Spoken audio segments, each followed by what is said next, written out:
Heb mal kurz deine Hand und schau sie dir an. Schau wirklich hin. Was siehst du? Haut. Darunter Blutgefäße, Muskeln, Knochen. Wenn wir ein Mikroskop nehmen und immer tiefer reinzoomen, sehen wir Zellen. Zoomen wir noch tiefer, sehen wir Moleküle. Und ganz am Ende landen wir bei Atomen. Kohlenstoff, Wasserstoff, Sauerstoff, Eisen. Das sind genau dieselben leblosen, toten Bausteine, aus denen auch ein Stein auf der Straße, dein Schreibtisch oder ein kalter Komet im Weltall besteht. Nichts an einem Kohlenstoffatom ist lebendig. Ein Sauerstoffatom hat keine Gefühle, keine Angst vor der Zukunft. Und es fragt sich nicht, was der Sinn des Lebens ist. Es ist tote, stumpfe Materie. Aber jetzt kommt der absolute Mindfuck. Wenn du diese toten, ignoranten Teilchen auf eine ganz bestimmte Art und Weise zusammensteckst, passiert das absurdeste und krasseste Phänomen des gesamten Kosmos. Plötzlich wacht dieser Haufen Materie auf. Er spürt die Wärme einer Kaffeetasse. Er ärgert sich über den Stau. Er spürt Liebe, Schmerz und Nostalgie. Und er schaut genau jetzt in diesem Moment dieses Video. Wie zur Hölle ist das möglich? Wie verwandelt sich ein Haufen simpler Schrott aus dem Weltall in ein fühlendes, denkendes Ich? Richard Feynman, einer der genialsten und unkonventionellsten Physiker der Menschheit, hat das Mysterium in einem einzigen Satz zusammengefasst. Atoms with consciousness, matter with curiosity, Atome mit Bewusstsein, Materie mit Neugier. Heute knacken wir das größte Rätsel der Wissenschaft, das sogenannte harte Problem des Bewusstseins. Und wir machen das im echten Feynman-Style. Keine verwirrenden Formeln, kein trockenes Fachchinesisch, sondern pure Logik, messerscharfe Gedankenexperimente und eine Perspektive, die deine Sicht auf die Realität und auf dich selbst komplett zerstören und neu aufbauen wird. Bleib unbedingt bis zum Ende dran, denn beim Teleporter-Paradoxon wird dein Gehirn buchstäblich anfangen zu brennen. Nennpunkt. Willkommen bei Feynman. Erklärt, deinem Kanal für die wirklich großen Fragen, die dir in der Schule niemand beantwortet hat. Lass uns schonungslos ehrlich sein. Die moderne Wissenschaft ist verdammt gut darin, Dinge in ihre Einzelteile zu zerlegen. Wir haben verstanden, wie Sterne in Supernovae explodieren, wir haben die DNA entschlüsselt, wir können Rover auf dem Mars landen lassen und wir können Atome spalten, um Energie freizusetzen. Die Physik ist der absolute Boss, wenn es darum geht, Mechanismen zu erklären. Aber es gibt einen blinden Fleck, einen riesigen, peinlichen blinden Fleck direkt in der Mitte unseres Weltbildes. Wenn ein Top-Hirnforscher deinen Schädel öffnet und dein Gehirn untersucht, was findet er da? Er findet 1,4 Kilogramm feuchte, graue Biomasse. Er findet Milliarden von Neuronen, Natriumionen, Calciumkanäle, Synapsen und winzige elektrische Blitze. Aber weißt du, was er absolut nirgendwo findet? Deine Gedanken. Er findet nirgendwo das subjektive Erleben der Farbe Rot. Er findet nicht das Gefühl von Verliebtheit, nicht den Geschmack von Schokolade und nicht deine Kindheitserinnerungen. In der Philosophie und Wissenschaft nennt man das Hard Problem of Consciousness, geprägt vom Philosophen David Chalmers. Es gibt die leichten Probleme, wie das Gehirn Informationen verarbeitet, wie wir reagieren, wie wir unsere Muskeln steuern. Das ist alles nur komplexe Mechanik. Aber das harte Problem fragt, warum fühlt sich das überhaupt nach etwas an? Wenn du eine Überwachungskamera baust, verarbeitet sie Lichtsignale in Nullen und Einsen. Der Mikrochip rechnet auf Hochtouren. Aber die Kamera leidet nicht, wenn das Bild unscharf ist. Sie erfreut sich nicht an einem schönen Sonnenuntergang. Sie registriert nur Daten. Warum registrierst du nicht einfach stumm Daten wie ein Roboter? Warum bist du nicht einfach ein biologischer Zombie, der funktioniert, aber innerlich komplett dunkel und leer ist? Warum gibt es da drinnen dieses Ich, das alles live miterlebt? Um das zu verstehen, müssen wir uns anschauen, wie Richard Feynman an solche scheinbar unlösbaren Probleme herangegangen ist. Feynman hat immer gewarnt, wir dürfen uns nicht von falschen Konzepten blenden lassen. Wenn du ein Phänomen verstehen willst, such nicht nach versteckter Magie, sondern schau dir die Organisation der Bausteine an. Und hier kommt das mächtigste Konzept der Physik ins Spiel, Emergenz. Viele Leute machen einen fatalen Denkfehler, wenn sie über das Gehirn nachdenken. Sie suchen nach dem Bewusstseinsteilchen. Sie stellen sich vor, dass es irgendwo tief im Hirnstamm eine kleine Kammer gibt, in der das Bewusstsein sitzt, wie ein kleiner Pilot, der dein Gehirn steuert.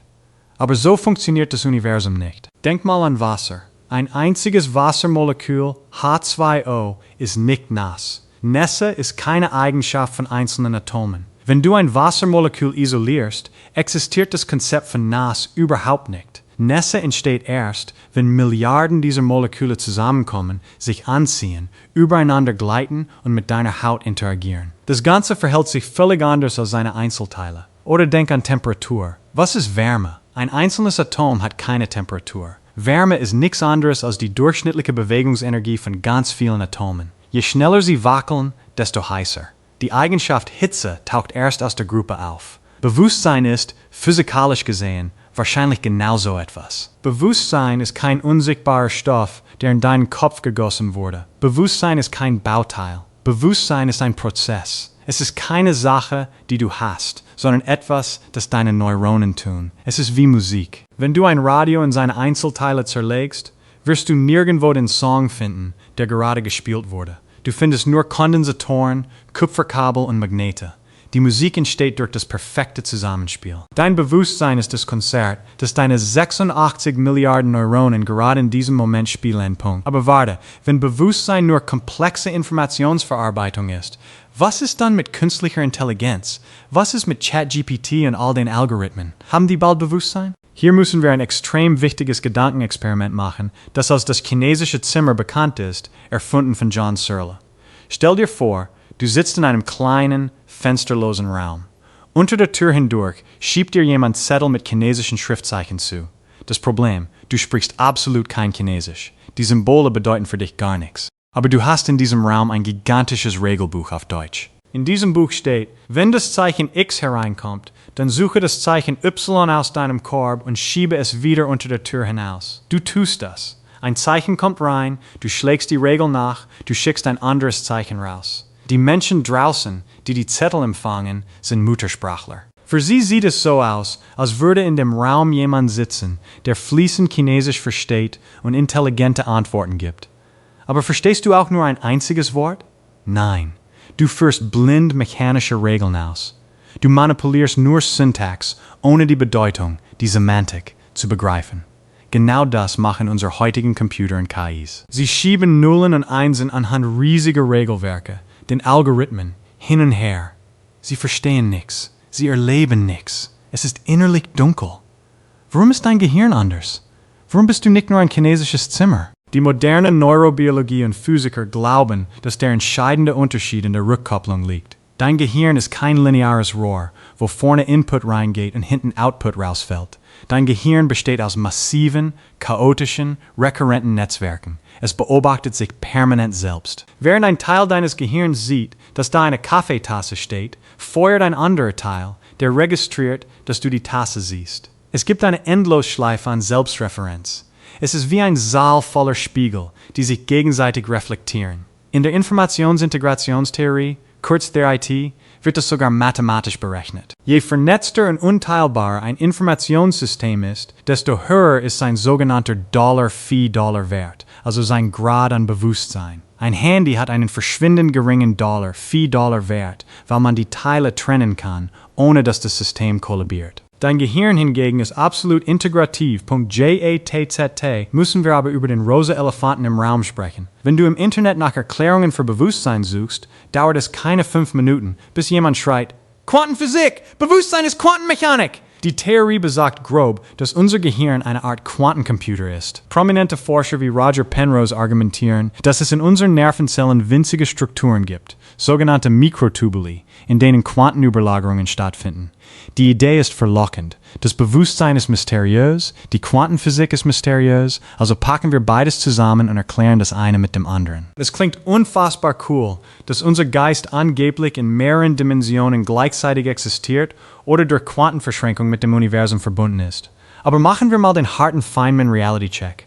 Was wissen wir physikalisch wirklich über Quantenzustände? Quanteneffekte, wie die Superposition, sind extrem fragil. Sie existieren nur unter perfekten Laborbedingungen. Physiker müssen ihre Quantencomputer auf fast den absoluten Nullpunkt von minus 273 Grad Celsius herunterkühlen und sie im Hochvakuum isolieren, damit die Quantenzustände nicht sofort kollabieren.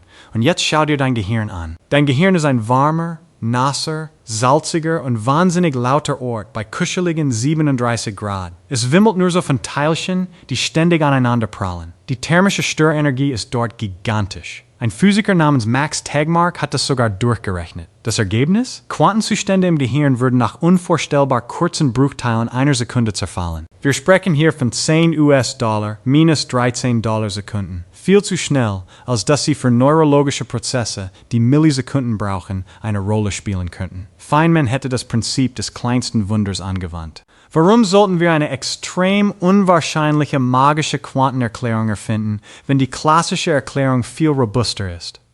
Ein neuronales Netz aus 86 Milliarden Nervenzellen mit über 100 Billionen Synapsen, die bis zu 1000 Mal pro Sekunde Signale abfeuern.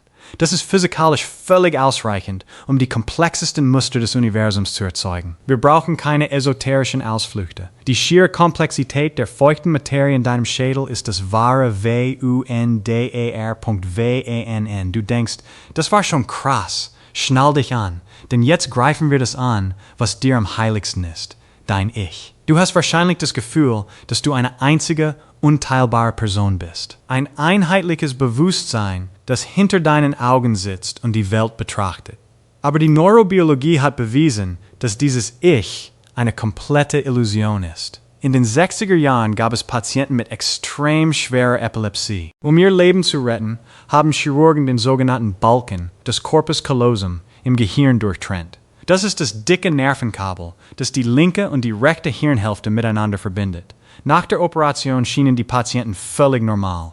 Aber bei genaueren Tests zeigte sich etwas Erschreckendes. Die linke Hirnhälfte steuert die rechte Körperhälfte und ist meistens für das Sprechen zuständig. Die rechte Hirnhälfte steuert die linke Körperhälfte und kann nicht sprechen. Als Forscher dem rechten Auge, also der linken, sprechenden Hirnhälfte ein Bild von einem Huhn zeigten, sagte der Patient, ich sehe ein Huhn. Als sie dem linken Auge, also der stummen, rechten Hirnhälfte ein Bild von einer Schneeschaufel zeigten, konnte der Patient nicht sagen, was er sah.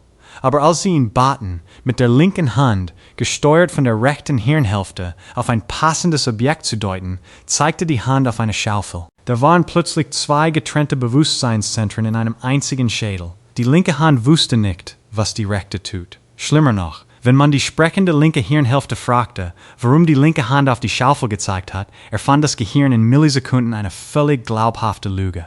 Der Patient sagte, naja, man braucht eine Schaufel, um den Hühnerstall auszumisten. Dein Gehirn ist kein einzelner Pilot. Es ist ein riesiges Komitee aus tausenden kleinen Unterprogrammen, die alle gleichzeitig laufen. Und ganz oben sitzt ein Erzählermodul, das den ganzen Tag damit beschäftigt ist, all diese unbewussten Impulse zu einer halbwegs logischen Geschichte zusammenzunähen und dann zu behaupten, das war ich habe das bewusst entschieden. Du bist nicht der Regisseur deines Gehirns. Du bist nur der Zuschauer, der den Film guckt und glaubt, er würde die Kamera FUHRAN.